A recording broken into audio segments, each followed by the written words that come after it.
going on here. The state of Mississippi has never cared about black children in Jackson. That's happening right now, right? What we are seeing is a recolonization of our city by the state.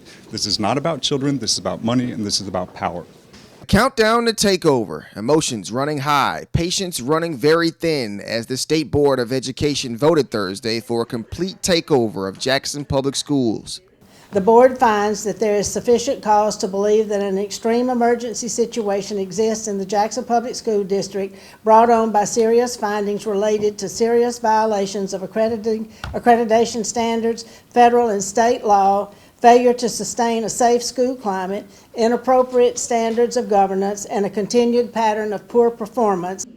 The state board deliberated for about 2 hours behind closed doors. Nobody knows what was discussed, drawing the ire of many JPS supporters and city leaders.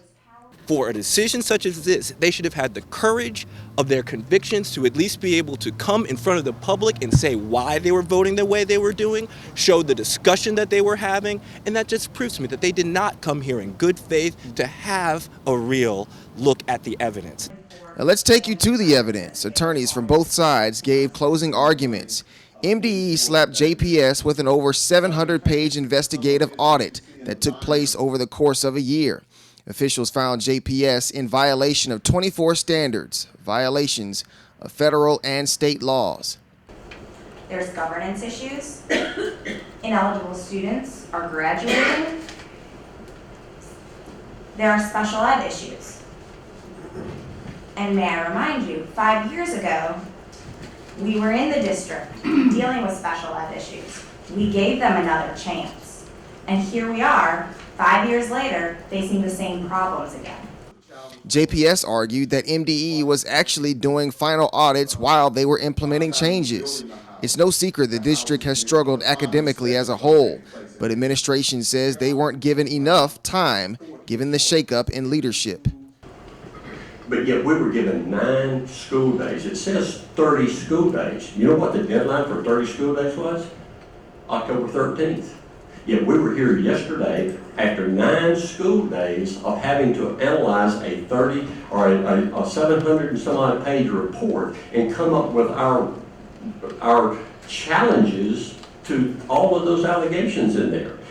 The Board of Educators voted to replace interim superintendent Dr. Murray with Dr. Margie Pulley and even approved a brand new contract, all behind closed doors. Well, I don't know what this means. We'll wait to get instructions from MDE. They just appointed an interim superintendent to replace you. Again, we'll wait to get instructions from MDE. This process is new for us, so we'll learn. As we learn, we'll communicate. It's unclear why the board voted for a takeover in the first place. It's unclear if the state will also appoint a new JPS school board. And it's unclear which education board members actually voted for the takeover. Nobody seems to know, and nobody knows what's next. What do you think this means for the future of the district? Who knows? Who knows? What are you listening to on the radio? WJSU. So that's what your radio stays on? All day, every day. Every day? Yes. Ladies, if you want some classy music with a few classy people to hang around, Classy Tips and Nail Spa in Ridgeland is the classic place to be. The owner, Tiffany Carter, is a class act. A typical day for me in the office, I probably do about 10 services a day, consisting of manicure, pedicures, and nail extensions, acrylic nails, designs, and just a lot of pampering. Carter has owned the business for 21 years, but she wants to expand her brand and clientele. Yeah, so what today is, I have been in business this August will make 21 years. She's entering the FedEx Small Business Grant competition, hoping to win the $25,000 grand prize. And basically, you just share on your social media sites and get your friends to vote and tell coworkers and friends. Well, what do you plan to do if you win the grant? I'm planning on opening a full-service spa. I now offer manicure and pedicures, and I continue to. I would like to offer massage therapy and skincare.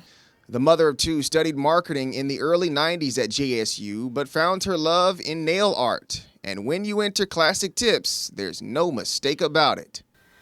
You know, you're going to make me count. So I'll probably say maybe over 600. 600 bottles of nail polish. Yes, I'm a nail junkie, so when something new comes out, I get so excited. I love doing nails. It just excites me every day when I can see people smile and you can make a difference out of someone's life. Carter can win the competition by winning a large amount of online votes. She has just over 2,000 votes already, and she's hoping to get a boost with the help of Tiger Nation. When I started my business, the vision was I had a talent for it, and I went to nail school after I did in my apartment for 3 years while I was at Jackson State. Being a business owner is really great. You can make your business small, you can make it big. If you'd like to help Carter out, you can visit smallbusinessgrant.fedex.com. Voting is absolutely free. In Ridgeland, I'm Eric Walker, JSU-TV. Nothing. As long as we've been here or at Tougaloo, nothing like this has never happened. 30 years of operation at Jackson's WMPR radio station, and not once has this ever happened. Take a look at this surveillance video of a bold yet strange crime. At 10 minutes to 9 o'clock this past Sunday, you can see the male suspect appear from behind the building. He oddly paces back and forth as if he's making up his mind about what to do. After apparently making up his mind, he appears to paste a sign in the window of the radio station. Then he heads back to the station vehicle where he does his dirty work. From the inside camera view, you can see a tall black man, cautious enough to cover his face, but not smart enough to even correctly spell the N-word. I knew that it wasn't the organization, the KKK, and it's sad to know that somebody has actually did that on their own, or somebody paid a black man to come over here and, destroy property and try to make it like it's a racial issue. Wanda Evers, the station manager, is the daughter of civil rights icon Charles Evers. It's not a hate crime. This is not a hate crime.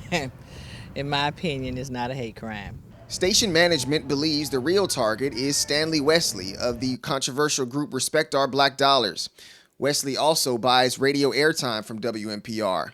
And just days before, his home was targeted and nearly set ablaze. The FBI tells us they are investigating both crimes. And as for the van damages, Evers tells us because of the publicity this story has gotten and the station's legacy, they may be getting some help. Yeah, actually we've had a couple of auto shops call us, and they want to do it for no charge, So we're looking at whoever, we're looking at who's going to do it. In Jackson, I'm Eric Walker, JSU-TV. I would like to introduce everyone to actor Danny Glover, who's here with us today. A famed actor Danny Glover gets a standing applause at Tuesday's Jackson City Council meeting.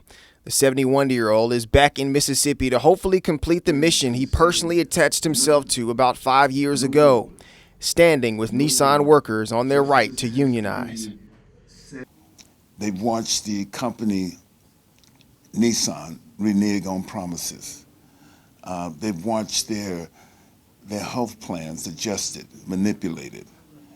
They've done a number of other things, and they feel at this particular point in time, and this is courageous. I'm telling you, we cannot misinterpret this particular moment. Glover took a red-eye flight all the way from Los Angeles Tuesday to once again meet with union workers and ask for support from the Jackson City Council.